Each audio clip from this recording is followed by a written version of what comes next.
How many of you have ever wanted something so bad and you worked so hard for it, and when you finally get that thing, it's your treasure for a little while. You enjoy having it so much that it's the best thing that has ever happened to you.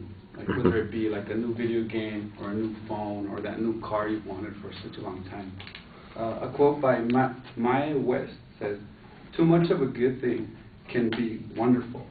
Well, I tend to agree with part of this quote because it could be a wonderful thing to have something, but you have to balance it out.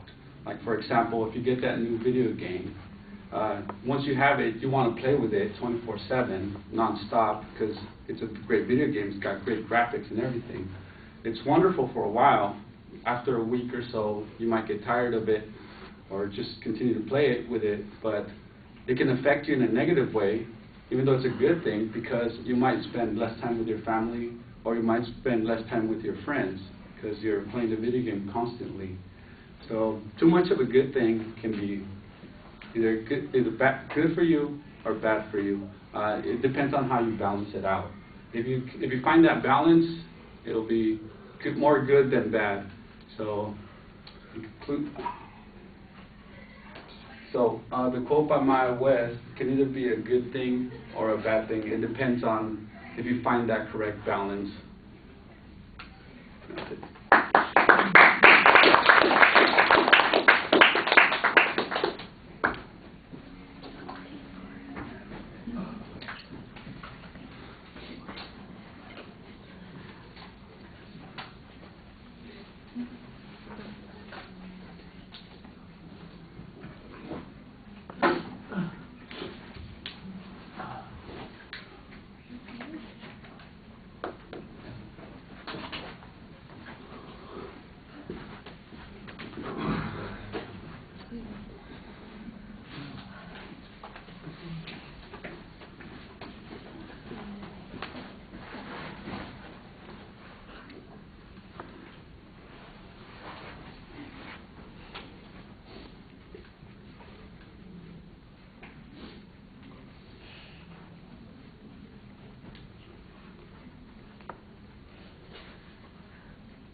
All right, Ricardo, I like the rhetorical question that you had at the beginning to start off with, and the transition to the thesis statement was fine. You did have a good, clear point of view.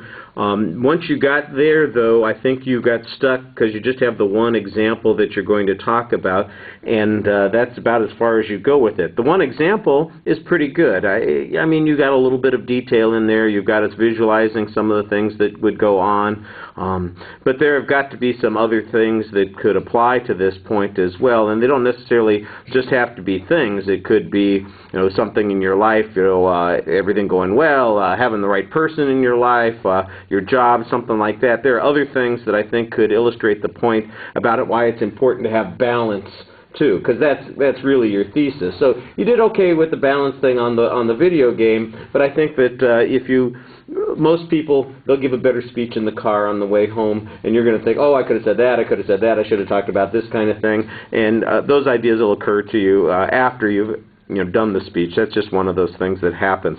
On the presentation, I thought it's pretty easy to hear you. It's solid in the range that you've got. I didn't notice any particular problems. You've got a few indicators while you're speaking. I think that's good.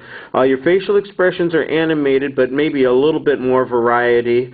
Eye contact with the audience is solid. Your body movement, you've got some emphasis here or there. You're stepping up a couple of times to emphasize a key idea. That's okay, but then you kind of step back a little too. I didn't see any anxiety issues. The exit seemed a little bit rushed, but you did come back to the thesis, and that's the point that you want to go with. Not a big deal, because not everybody's expected to know who everybody is that you're quoting. It's Mae West, the actress who has been, she's dead, but she's, a pretty well-known personality. Yeah, and it's just one of those pronunciation things. You see something, you say, well, how do I say that? That's just for your information. Don't worry about it. It didn't affect anything.